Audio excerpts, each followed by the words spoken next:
I pushed back, Jason, on you last week when we were talking about the Denver Nuggets choking. And I tried to identify what I consider a choke. And if you missed it, basically play the last couple minutes of the Indiana Pacers game and you go, that's a choke. You're like, wait a second. The Nuggets were up 20 with 10 minutes to go in the third quarter. They end up getting blown out. That's not a choke, but this is. Look, we may be arguing semantics, collapse, all the warts of the Nuggets were on display. But when you have the game and you have it pretty well, what you think is salted away, yikes. Yikes. Here's Rick Carlisle. He's the head coach of the Indiana Pacers. Remember, Rick Carlisle has been the head coach of an NBA championship team with the Dallas Mavericks back when they took down LeBron and the Heat. That was in LeBron's first year with the Heat. But, what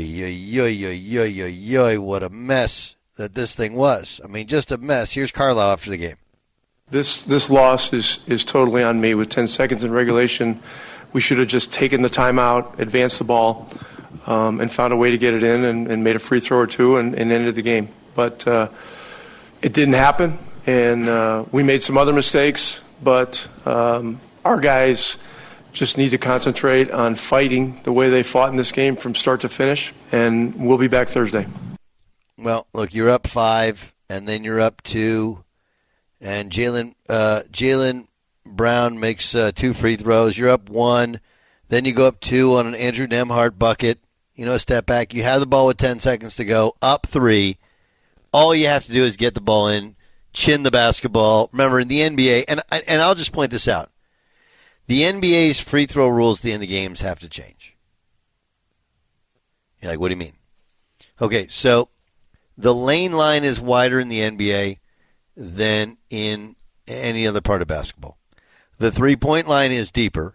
You only get 8 seconds to get across midcourt, whereas in college, for example, or high school, you're going to talk about the 10-second rule. Okay, so all of these rules, 24-second shot clock is the shortest of the shot clocks, right? All of these rules are designed because you have the best players in the world. Well, the best players in the world should be able to make a one-on-one, and yet they get 2 shots. But to not be able to get the ball in bounds or hold on to the basketball to turn that thing over, yikes. Yikes. Yikes. 10 seconds to go, up 3 with the ball with a 1+1, which is a 2-shot penalty. That game should be absolutely over, salted away.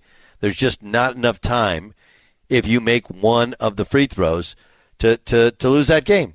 But they did. And when you perform worse in key situations because of the pressure of the moment, it feels like that's a choke. Here's Tyrese Halliburton on the lessons learned from losing. I mean, we know we can play with these guys. I mean, that's for y'all to say that we don't, there's a lot of people out here saying we don't belong here.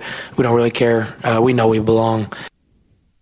Here is Jaylen Brown, who made an incredible game-tying 3 with 6 seconds to go. Talk about that make at the end of regulation. Jaylen, you talked to Lisa Salters also after the game about the 3 that you made, and we're looking at a shot of it right now. In terms of the execution, the thought process and the confidence that play is going to work when you need it in that situation. Yeah, we've walked through that. I've gone through that, done reps, and I think we just executed it perfectly. I thought I got fouled on the shot on the way up, but that was great execution, great play call by Joe, great screen by D. White, and great pass from Drew. Yeah, so it's called a wrap play, where you come off of the screen and then you wrap around, and as your man kind of hugs onto you, then it almost becomes a double screen on the initial screener. So, I like that. I call that like a trapezoid wrap. But the point was a good play. He probably did get fouled. He did make the 3, but it should all be a moot point. At that point in the game, there should have been 7 or 8 seconds left to go, and the Pacers should have been up 4 or 5 points.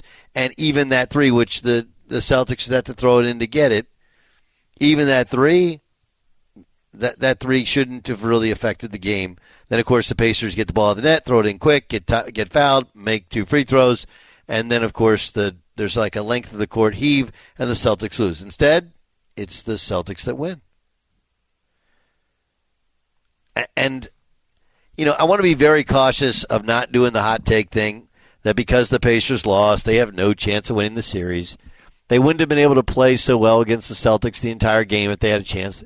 They didn't have a chance to win the series. But those opportunities go away really, really quick. And game one is usually a game that you can steal. And they are still playing without Kristaps Porzingis. Now, I almost feel if you're the Celtics, obviously you want to go up 2-0, but you got to try and get Porzingis in during the series because it's really hard for a guy to not play and then if you win the series, not play and then play in the NBA Finals.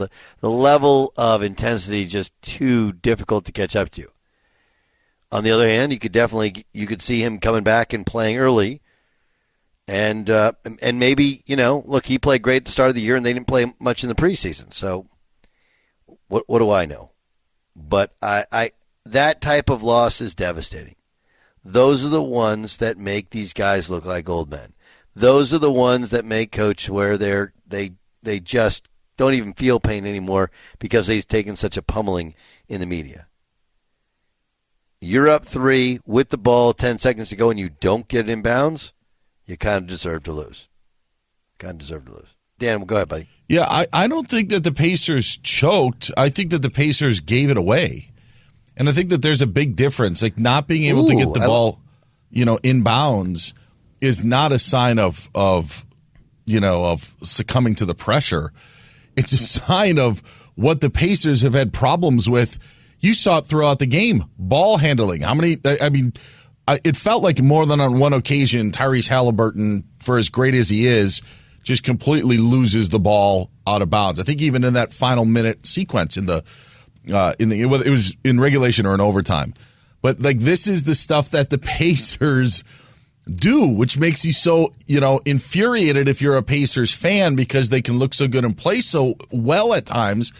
And then it's stuff like this that they can't handle. And I appreciate Rick Carlisle saying what he said, and he's right. They did have a timeout. I got on Mark Daigneault's case on Saturday for how he used his.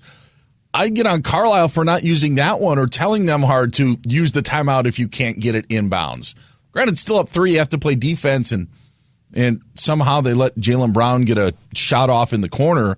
But like none of that to me is choking. It's giving a game away. Choking is, sorry, Nick Anderson, but that's choking. 95 NBA Finals, missing 4 free throws in a row. That's choking, succumbing to the pressure. I just think that the Pacers did stuff that they seem to do when they get in these tight games and tight situations. But isn't that okay? You and I are talking. I understand what you're getting. I actually do. There's a fine line between choking and maybe, I don't know if the term is being soft or unable to be disciplined or lacking the experience of closing. But I would be honest and also say like part of it is that pressure that was cranked up by that building, by that team. I'm okay if you say, okay, it was giving it away. Whatever it was is not good. And it's really hard to come back from. It just is. Whereas like a 30-point beatdown for whatever reason, it doesn't feel like that hard to come back from. Like we just lost. It's over. Bad day. Where, okay, we had the lead. We fought and we had it won. And then to use your words, and I agree with, we gave it away. That one feels like it hurts a lot more. And it has more resonance. Because you get to that point and now, okay, do I get conservative? Now do I get overly aggressive? How do I make that work? It's Doug Gottlieb Show here on Fox Sports Radio. It's a good point, Dan, and I'm willing to admit that I could rethink.